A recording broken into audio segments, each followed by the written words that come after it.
자, 이제는 영국의 종교개혁을 볼 차례입니다. 영국 종교개혁은 왕실이 교황과 부딪히면서 시작됩니다. 전에도 영국에서는 이제 위클리프라고 하는 종교개혁자가 등장한 적이 있어요. 그러나 이것이 제대로 정착하지는 못합니다.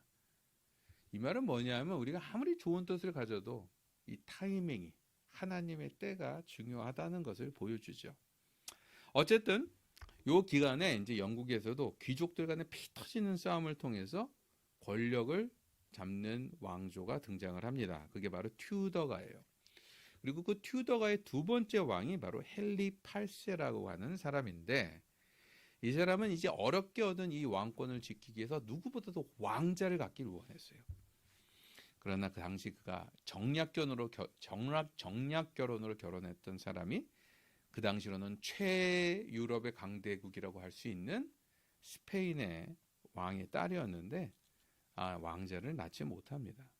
그래서 급한 마음에 헨리는 이 문제를 해결하기 위해서 이혼을 하고 새로운 왕자를 낳을 수 있는 사람과 결혼하고 싶어 하는데, 스페인의 눈치를 보면서 교황이 협조해 주지 않아요. 이혼을 허락해 주지 않은 것입니다.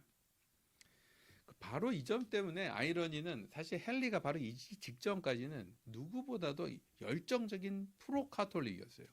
그래서 특히 루터가 등장했을 때 루터를 비판하는 글을 써서 그 교황청으로부터 칭찬까지 받았던 사람인데, 갑자기 교황과 로마 교회와 등을 지기 시작을 하고, 그리고 그것을 합리화시키기 위해서 영국만의 교회를 새로 만듭니다. 그게 바로 영국 국교회, 성공회가 되는 거죠. 그러나 이제 이런 정치적인 동기가 강했기 때문에 정치적 상황이 바뀔 때마다 내용이 자꾸만 바뀝니다. 그리고 이제 정치가 항상 갖고 있는 특징이 있잖아요. 타협적인 그 면이 이 성공회 안에서도 되게 강해요. 그러니까 여러 가지로 타협적으로 뭔가를 풀어나가거나 타협적인 면들이 많았다는 거예요. 아버지보다는 훨씬 더 적극적으로 개혁을 벌였던 에드워드 6세, 그리고 그가 죽자마자 다시 카톨릭으로 영국을 돌리려고 했던 메리 여왕 시대가 오는 바람에 또 엄청난 수의 사람들이 목숨을 잃습니다. 결국 다음 왕인 또 셰익스피어 시대로서도 유명한 엘리자베스 1세 여왕의 치세 동안 성공회는 이제 비로소 자리를 잡고 영국의 기독교로서, 영국의 국교로서 인정되게 됩니다. 근데 문제는 이렇게 해도 아까 말한 정치적 타협 노선, 특히 이제 그 성공의 신학적 노선을 우리는 중도의 길이라고 많이 부르는데, 이런 타협적인 노선 때문에 사방에서 욕을 먹어요. 양쪽 다 마음에 안 들었던 거죠. 특히 이후 북쪽 스코틀랜드에서는 칼벤에게서 배우고 한 녹수에 의해서 종교 개혁이 이루어집니다.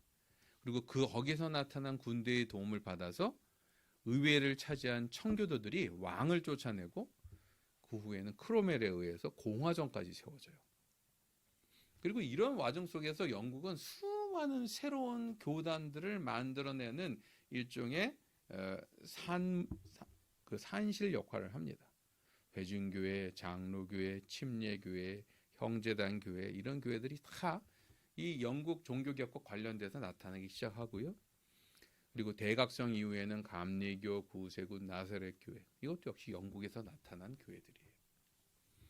재미있는 것은 이 과정에서 잠시 영국 의회와 청교도들과 스코틀랜드 장로교파가 한때 모여서 굉장히 중요한 신앙 고백서 하나를 만듭니다.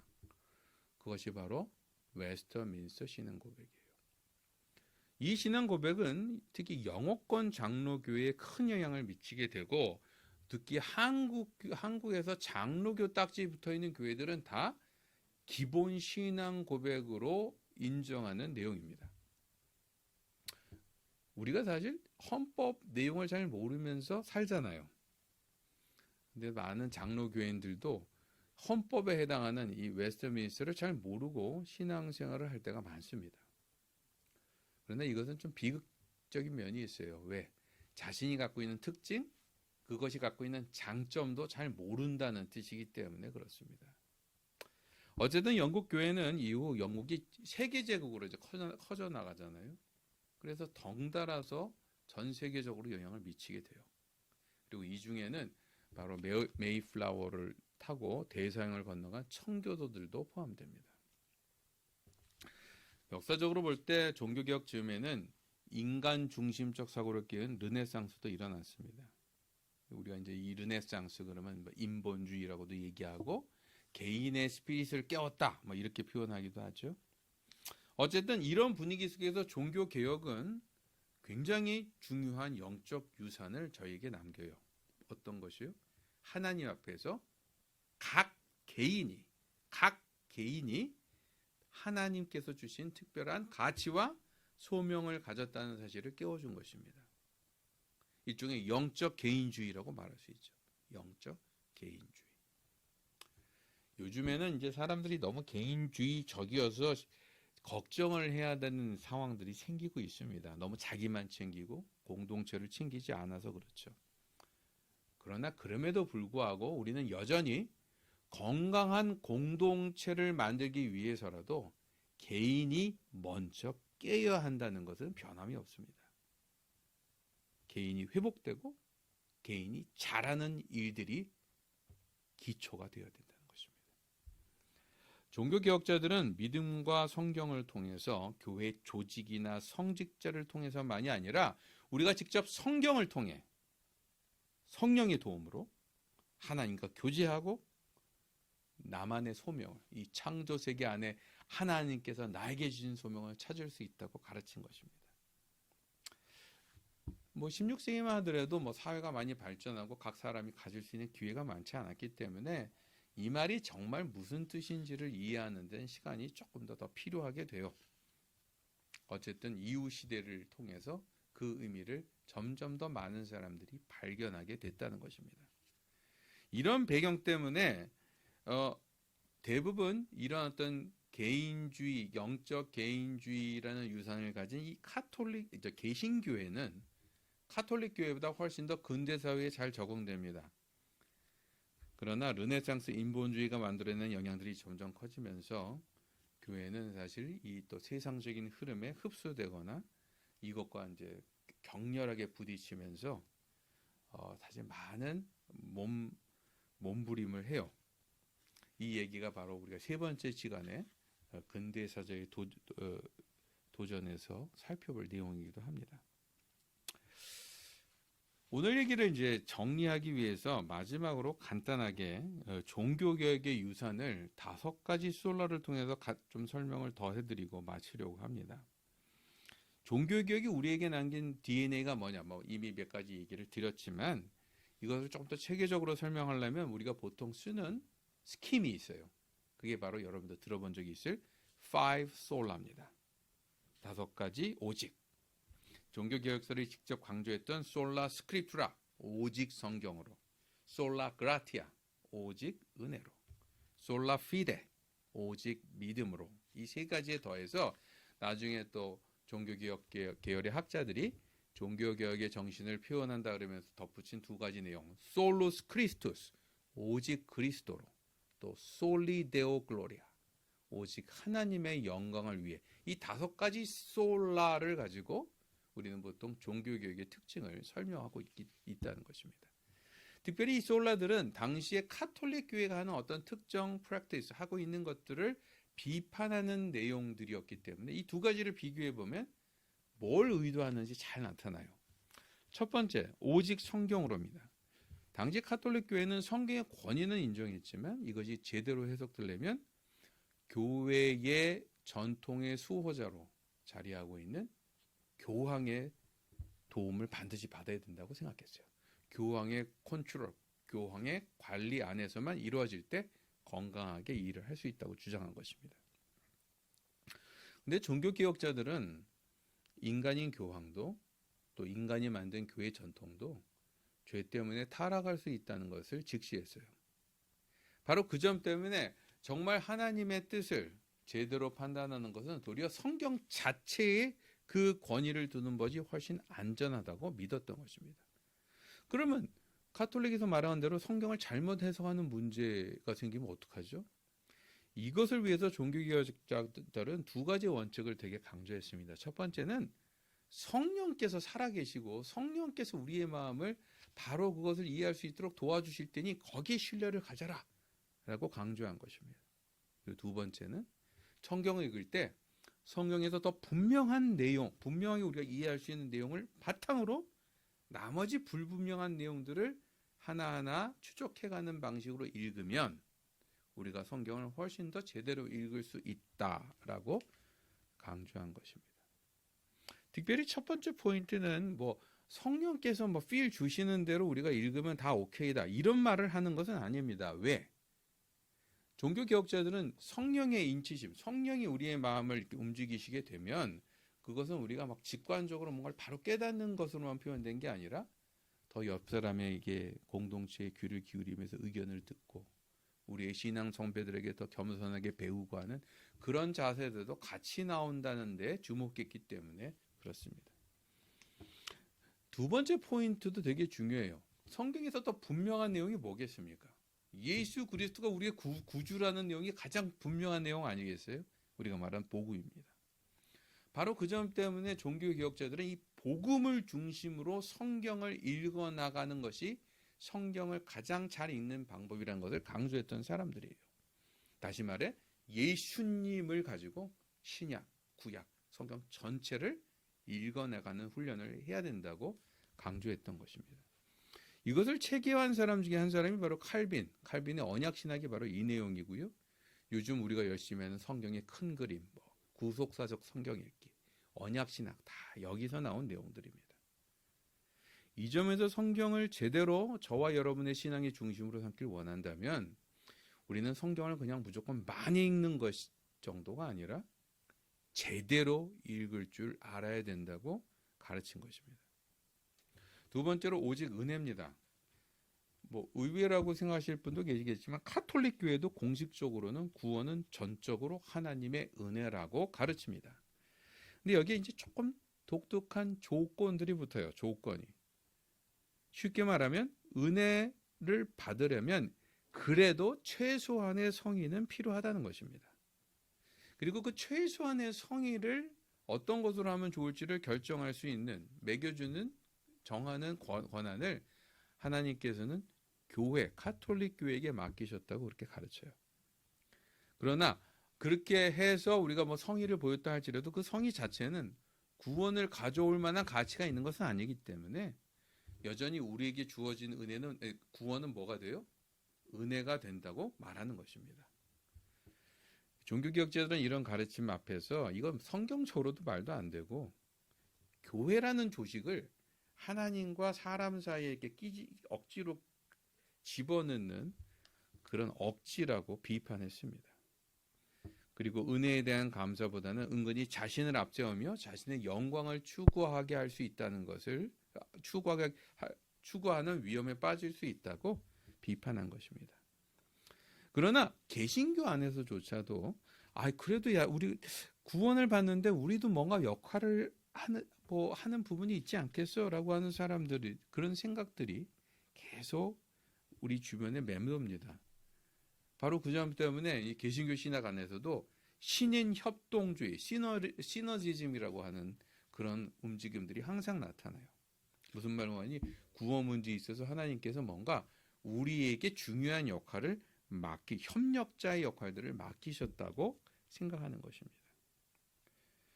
현대의 많은 개신교회들은 우리가 카톨릭 정도까지만 가지 않으면, 그러니까 교회에 의해서 그 최소한의 성의를 정해야 된다는 등 이런 얘기만 하지 않으면 그런 대로 이 시너지즘조차도 큰 문제는 아니다라고 생각하는 사람이 많은 것 같아요.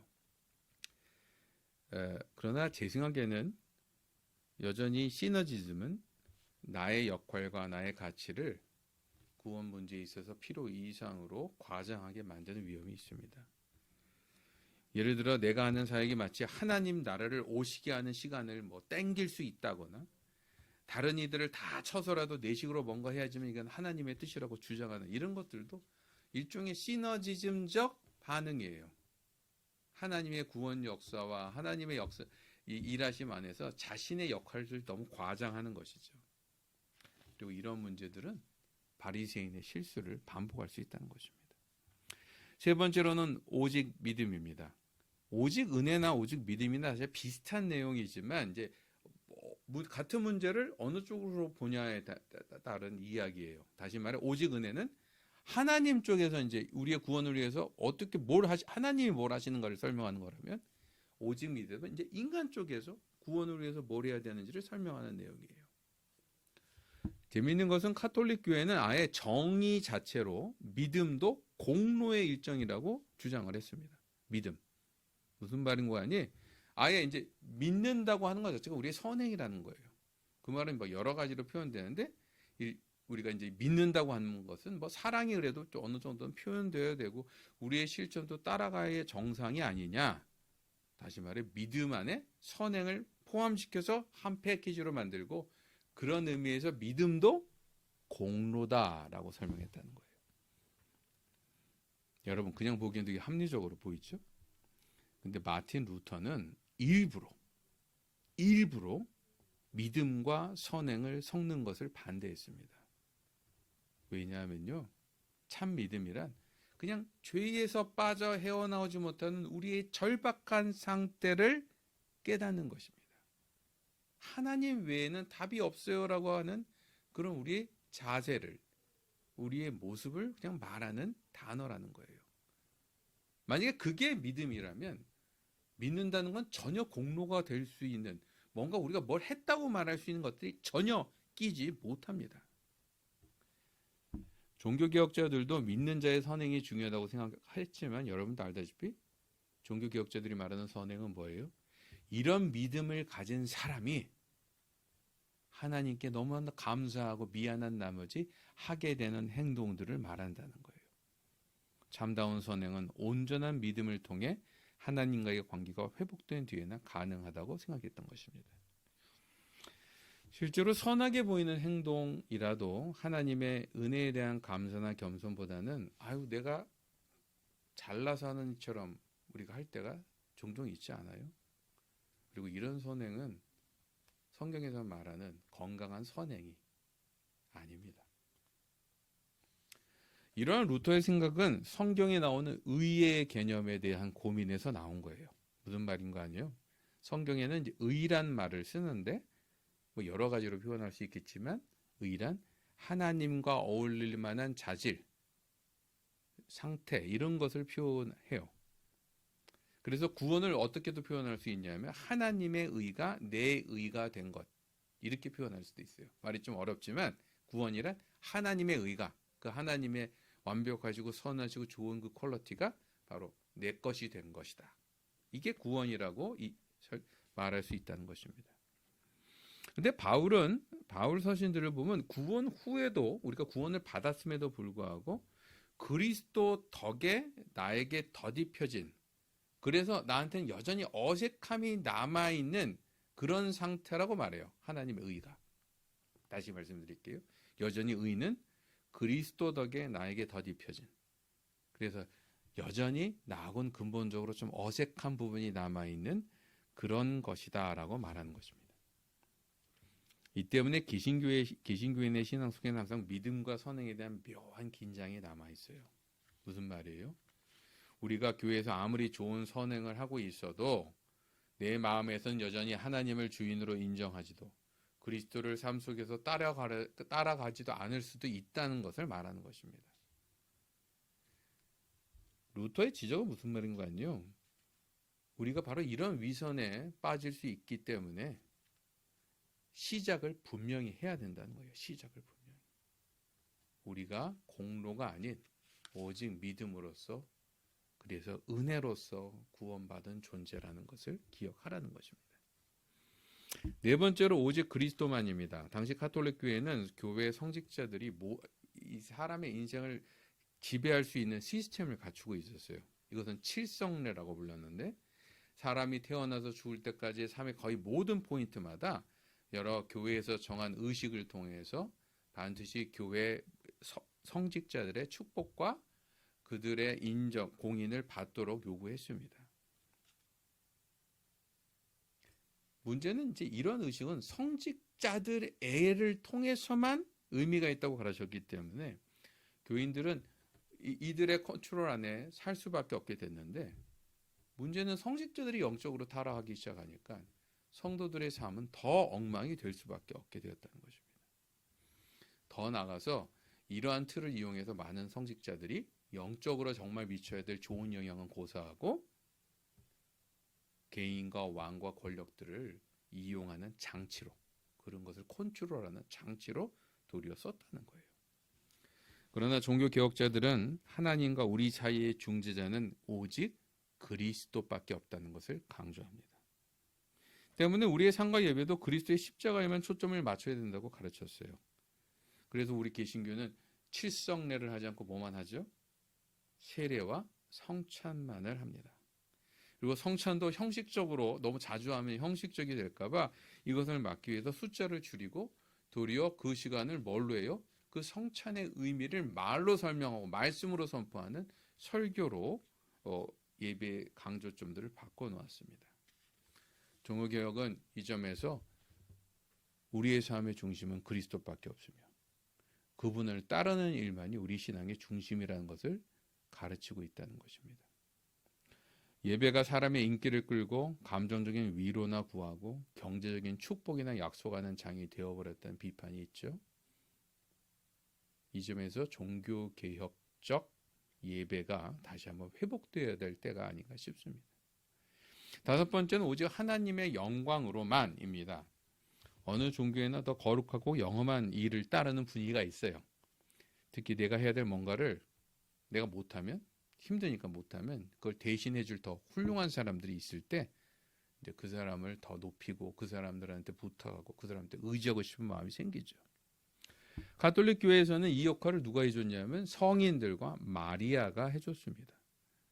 그리고 이러한 분위기는 특별히 트렌트 종교회의라고 하는 반 개신교 종교의 이후에 점점 가톨릭에서 강화되기 시작해요. 그러나 종교개혁자들은 하나님 외에는 우리가 추종하고 의지하고 감사하고 영광을 돌릴 대상이 없다라고 하는 사실을 분명히 합니다. 그래서 오직 하나님의 영광만을 이렇게 외친 거예요. 나중에 이 생각은 화란 개혁교회에 의해서 기독교 세계화 운동으로까지 발전을 합니다. 무슨 말이냐면 하나님이 교회만의 주인이 아니라 하나님의 영광은 온 우주에서 드러나야지 정상이라는 거예요. 그래서 교회나 선교 이능뿐만 아니라 우리의 가정, 우리의 직장, 우리의 학교, 우리의 직업 속에서도 드러나야 된다. 오직 하나님의 영광을 모든 곳에서 드러낼 수 있어야 된다고 말한 것입니다. 이를 통해 만인 사제주의가 더 적극적으로 표현될 수 있게 돼요. 그리고 이러한 영적 DNA는 지금까지 우리에게 남아서 다양한 가정사역, 직장 선교, 또 기독교인의 정치 참여, 환경운동 같은 것으로 또 표현되고 있습니다. 종교개혁의 유서는 다섯 솔로만 갖고 설명할 수 있는 것은 아니지만 어쨌든 이 다섯 솔로는 중요한 포인트들을 보여주죠. 근데 저는 개인적으로 이것 말고 처음에 우리가 성경 공부를 했을 때 얘기했던 그 메시지가 종교개혁의 가장 중요한 유산이 아닌가라는 생각을 합니다. 뭐라고요? 계속적인 개혁이 필요하다는 것을 깨우쳐 준 것입니다. 인간은 복음의 은혜를 접한 뒤에도 시간이 지나면 원래를 까먹고 계속해서 내 생각을 집어넣고 내 자존심과 편의를 따라서 새로운 것을 만듭니다. 바로 이 점 때문에 우리는 끊임없이 영적으로 우리 자신을 돌아보며 각성하며 개혁할 필요가 있다는 것을 종교개혁은 말해준다는 것입니다. 결론입니다. 지난 2017년 10월 31일은 종교개혁 500주년 기념일이었습니다. 루터가 이제 자신의 그런 신학적인 깨달음을 사실 이날 이전에 벌써 이 사람은 이런 깨달음을 갖고 씨름하고 있었는데 이제 위튼버그 대학교의 예배당 문 앞에다가 이 문제들을 공식적으로 디베이트할 수 있도록 95개의 조항의 토론 내용들을 담은 대자보를 그 문에 붙여요. 이것이 바로 종교개혁의 시작을 의미하는 95개조 내용입니다. 전 세계가 이를 기념했지만 우리 이제 한국 사람들은 이런 거 되게 열심히 하잖아요. 독일 종교개혁 유적 방문 투어 패키지 프로그램이 엄청나게 팔린 모양입니다. 근데 한쪽에서는 이런 축제 분위기 속에 가려진 위기를 보며 안타까워하는 목소리도 있었습니다. 새로운 종교개혁이 필요하다고 할 만한 여러 가지 위기나 문제들이 저희 눈에 자꾸만 보이기 때문에 그렇죠. 하나님의 말씀을 강조하면서도 정말 말씀을 진지하게 고민하고 실험하고 적용하려는 노력들이 과연 우리한테 있는가, 이런 비판도 있습니다. 성경 말은 하면서도 사람들은 자기가 좋아하는 성경만 부분만 읽고 복음에는 관심이 없으며 성경을 마치 자기 개발서, 삶의 어떤 성공 지침서 같이 쓰는 사람들도 많다는 그런 반성도 있습니다. 그리스도만이 우리와 하나님을 연결하는 유일한 중재자라고 얘기하면서 여러 가지 방법으로 그 사이에 자신의 역할을 집어넣는 또 종교 지도자들 때문에 교회가 욕을 먹기도 합니다. 예배가 복음과 그리스도를 붙드는 자리가 아니라 자기 만족과 문화적 유의의 도구로 전락했다는 그런 지적도 있죠. 물론 이런 비판 중에는 좀 억울한 것도 있고요. 악의적인 공격에서 나온 것도 있습니다. 그러나 이 중에는 우리가 그냥 무시하고 넘어가기 힘든 내용들도 또 있습니다. 하나님은 교회를 통해 큰 역사를 하시지만 그 중심에는 말씀으로 바로 깨인 개인들이 있어야지만 이 일들이 가능합니다. 종교개혁은 개인을 깨우고 우리가 말씀으로 돌아갈 수 있도록 해주었습니다. 때문에 종교개혁의 유산을 고민하는 사람이라면 이런 질문을 안 할 수가 없어요. 여러분은 지금 그리스도를 인격적으로 만나며 신앙생활을 하고 계십니까? 그리고 그분을 알기 위해 성경을 펼쳐 복음을 더 깊이 만나는 씨름을 하고 계시냐 말이에요.